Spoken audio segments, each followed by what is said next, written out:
Yes. I mean, I wrote a book about Operation Paperclip, and my God, talk about a rabbit's hole. That's a rabbit hole. It's a rabbit hole. Let's explain to people that don't know what we're talking about.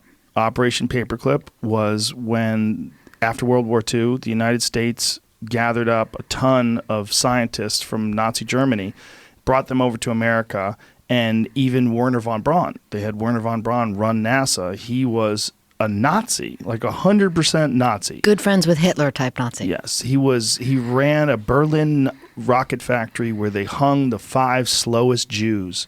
They would hang them out front so everybody would know, like, this is what happens when you work slow. We'll hang you. I mean, the Simon Wiesenthal Center said that if Wernher von Braun was alive today, they would prosecute him for crimes against humanity. Yes, they would. And that was the head of NASA. That was the head of NASA. That was the guy who got us to the moon. That was the big cheese guy. Yeah. So we were willing to put a lot of really dark things aside in order to gather up the best scientists so that the Soviet Union couldn't get them all. And they got a few of them as well. But we got how many? More than 1,000, right? Allegedly 1,400, but I would not be surprised if,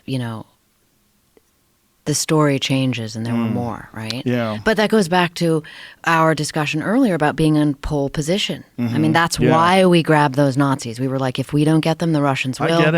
I get it. And, and I'm sure the Nazis could say, I didn't want to do it. They made me. I'm a nice person. I love Jews. Well, that was part of the mythology. It was like, we got the good Germans. Well, no, we didn't. Right. We got the top Germans, and who do you think the top Germans were? Yeah. They were coveted by Hitler, Himmler, Goring, Yeah. I mean, these guys were right. I mean, there were guys that we grabbed out of the docks at Nuremberg literally to come be part of our program, Well, if you're smart, you're an asset, right? I mean, that's what Genghis Khan used to do. He'd take warlords from the other side and capture them and go, listen, just come over here, bro. Come on. Work for me. I'm the man. I mean, ideology aside, I'm super smart and I want that to be known. That's kind of that's the competitor, right? I mean, you cannot be the best rocket designer in the world and not want those talents, demonstrated. That's Wernher von Braun's story. That's the story of all of them. And that was so shocking writing that book, because it's like, wow, huge amounts of talent, but how far will the competitor go to see their baby come to fruition? What are they willing to put aside? Yeah. Did you pay any attention to the other places where Nazis went when they escaped Germany, like Argentina in particular? Have you ever seen any of that stuff? Where they have entire German towns down in Argentina? God, right? They do Oktoberfest down there. They wear lederhosen. They drink out of steins. It's crazy. They speak German. And you're like, what the fuck is this? Like, my friend Tim Kennedy went down there, and he said he was literally talking to people, interviewing people, and they had photos of SS soldiers on their wall, and they would talk about how grandfather was a hero, and they're like, like, you're the descendants of escaped Nazis, and they put together a town down there. I mean, the way the Nazis were able to flee is I can't read enough of that. I mean, that's what Jamie and I were talking about. It's like, dark. Oh my God. And it's endless. I mean, there's so, the ones that there was a famous guy that we got. He was the Surgeon General of the Third Reich. I mean, think about that, okay? Dr. Walter Schreiber. I mean, he was such a bad dude. He was in charge of the vaccine program. I mean, you just put those words together and your mind goes really dark, right?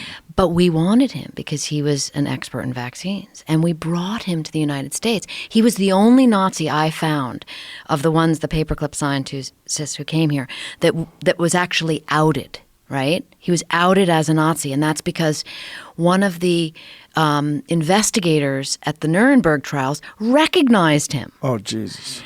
And he's the only one we got out of here. And guess where he went? Argentina. And lived out the rest of his life there. The show was called Finding Hitler. They were trying to find evidence that Hitler somehow escaped.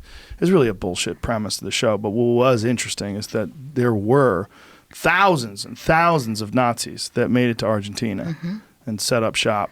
It's throughout South America. There's a lot of Germans down there. It's kind of weird. If you can imagine me on book tour of like the kind of questions I get, because we're talking, right? Having written books about Area 51, Nazis, right? Jesus. Assassins. How are you still alive? People. I mean, just last night I was at a book giving a signing, and people are like, "Is Hitler really dead?" You know? Oh God! I mean, that right? Well, if he was alive, he'd be the oldest man alive. Right? Can you imagine? We had dinner together in London, and you were speaking about research that's being done on dimethyltryptamine. Yeah. Can you talk about that? Well, that's happening at Imperial College, and I recently attended an event just a few weeks ago with several of the volunteers in that project. And what's happening is they are legally being given DMT at Imperial College, which is one of the leading research institutes in the UK. And for the first time ever, they're not looking to find out what are the possible therapeutic outcomes of this. They're actually looking at the experience itself. It's very well known, anybody who's used DMT, I've used DMT multiple times, is going to have entity encounters. They're going to meet entities who may sometimes look very weird. They may be part animal, part human in form. They may be almost formless, but yet they speak to you, they communicate with you. And of course, the mainstream attitude, this is just rubbish, this is just your brain on drugs. Well, Imperial College, they're now testing that view. And what they're finding is that and something else, DMT, as I'm sure you know, Joe, is a very short-acting experience when you smoke it. It's about 12 minutes, maybe less. You're in there, you're plunged into a completely convincing, sometimes terrifying parallel reality. It's so confusing, you hardly know what's going on, and then you're out again. But you come out with a feeling that something's been downloaded to you. In Imperial College, they found a way to keep people in the peak state of DMT for an hour. They're delivering it through drip, through timed release, and they're keeping the volunteers in an hour in that state. So they have time to find their way around the DMT realm that they find themselves in. And the astonishing thing is that these volunteers, both men and women, are all coming back with accounts of meeting the same entities and the same world. And it has to raise the question, and I know Rick Strassman has been on your show. And kudos to Rick Strassman, because he was really the first scientist to work with DMT and human volunteers at the University of New Mexico. Rick Strassman is open to the idea that what happens with DMT is that it alters the receiver wavelength of the brain, and that it allows us to gain access to other realities, that these encounters are not unreal, that they're real, but they're real on a level that we can't experience in a day-to-day state of consciousness. We have to be in an altered state of consciousness in order to experience them. And ultimately, the aim of this project is to map the DMT realm. You know, we talk a lot about extraterrestrials and ETs and making contact, and I'm sure the universe is filled with life, and it would be a very good thing to have the tech to make contact, or perhaps not a good thing, with all those other life forms in the universe. But right there in the DMT experience, inside our own heads, we have the opportunity to encounter another world, another realm, entities who are very different from ourselves and who have teachings to give us. And I think we should be spending a lot more research funds on exploring those experiences and finding out what's going on, rather than zooming off to other planets. Let's do both, but let's make sure that we understand that the consciousness is an enormous mystery, and at the level of consciousness, DMT opens up literally a parallel world. And there's a nexus here with quantum physics, and with the notion of parallel realms and parallel realities. Maybe we can actually access them. Well, the work at Imperial College ultimately is going to come up with some answers on that. Nice to meet you, Ryan. Nice to meet you, Joe. Pleasure to be here. You're one of 4 or 5 people that I've talked to that have seen something that might be from somewhere else. It's always weird when you talk to someone that may have seen something that... Wait, let's just, first, before we even get started, please tell people your credentials, what your background is. Sure. So, my name is Ryan Graves. I have an engineering degree, mechanical and aerospace engineering. I promptly left doing that to go fly F-18s for the Navy as soon as I graduated college. Did that for about a decade, both operationally in combat as well as in an instructor role, teaching the new students. And we did witness something while we were flying in our jets, but we were doing it we witnessed it in the context of our just everyday flying and our missions. And what year was it that you witnessed this? So we started seeing these in 2014 was the earliest that I know. 2013, late 2013, early 2014. And could you describe what was the very first experience? Yeah, so for me personally, the experience was simply just flying out to the area like I would any other day. And instead of seeing an empty airspace with just my wing person or another squadron doing something in a different block, there were all of a sudden a lot of different radar contacts, which is immediately a problem because, we could be hitting one of those or someone working in our area. And this was happening because we upgraded our radar the best we could tell. We were in a earlier radar called the APG-73, and we had come back from deployment. We entered a maintenance phase, it's called. We kind of do a little bit less flying, upgrade the jets if we need to, do any long-lasting maintenance, and we upgraded to the APG-79, which was a much better radar. And what is the difference in the capabilities of the upgraded radar system versus the original system? Mm-hmm.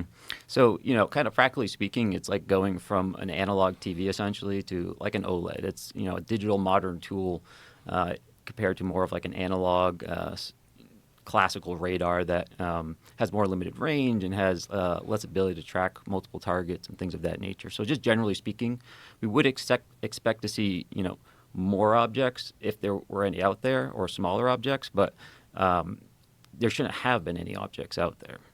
And so how far offshore are you when this is all going down? Our working areas start about 10 miles off the coast, and then it goes out, 100 or 250 miles or so, though we don't usually use those far eastern areas. But we would only see them over the water. So they would really only be in our working areas, maybe slightly, in between the working area and the land, but never over the land. Sometimes over the bays that are in the area that are quite large. But never just kind of zooming west over land or anything like that. We would see them being flat, too. We'd see them perfectly stationary up there, regardless of the wind. Really? Mm-hmm. Yep. Wow. So what kind of wind are you talking about? Oh, gosh. I mean, at altitude, you can have anywhere up to 100, 120 knots of airspeed. What is that in miles per hour? It's about 100, 130, 140 miles an hour. So they're completely stationary with 140 mile an hour wind? Correct. How would something do that? It's confusing to me as well. Even if we had something that could just burn that much energy, right? Like if you had a sphere surrounded by little rockets, right? Just imagining something right now. Okay. And if you wanted to keep that perfectly stationary, right, against gravity, you could just fire all the rockets at the bottom really fast and hopefully keep it flat, right? Right. It's going to have tiny little variations. And then if you have wind hitting it and all this, you could potentially have those rockets try to counter it, but it would never be perfectly still in winds like that. Because the wind's not perfectly still either, right? Exactly. It changes and varies. It does. So it's almost like it's the wind. It's not even really fighting the wind, it seems. It just seems like it's just there in a way. Wow. There were 2 aircraft from my squadron, VFA 11, and they flew, took off as a flight of 2. That means they're essentially flying in a formation like this. And as they hit the area, one of these objects went right between the aircraft. The lead air crew saw the object. The Dash 2 aircraft crew did not, which is not surprising because they're usually, you're very focused on flying formation. You're just staring right at that aircraft. The lead really has actual leeway to look around. So he saw it, and, he immediately came back. I have to assume he didn't have it on his radar because he wouldn't have flown through this object at the entrance point. He turned around, flew back, landed, and I was in the ready room when he come back, and he had all his gear on, which typically is not a good thing because you want to get that stuff off as fast as possible. So usually means there's a problem of some nature, and he was just sitting there saying, "Hey, I almost hit one of those damn things," and we all knew what he was referring to, even though we didn't necessarily have a name for it, just because we were seeing these so much. And he described it. He described it just as a black or dark gray cube, and that cube was inside of a clear or translucent sphere. And essentially, the apex or the corners of that cube, best he could tell, were touching that inside of that sphere. And that description mirrors many of the descriptions that people have had of these, whatever you want to call them. Whether they're calling them UAPs now for some strange reason. UFOs is I don't know, does it have a dirty connotation to it? And is it tainted because of so many crazy people talk about UFOs? Is that what it is?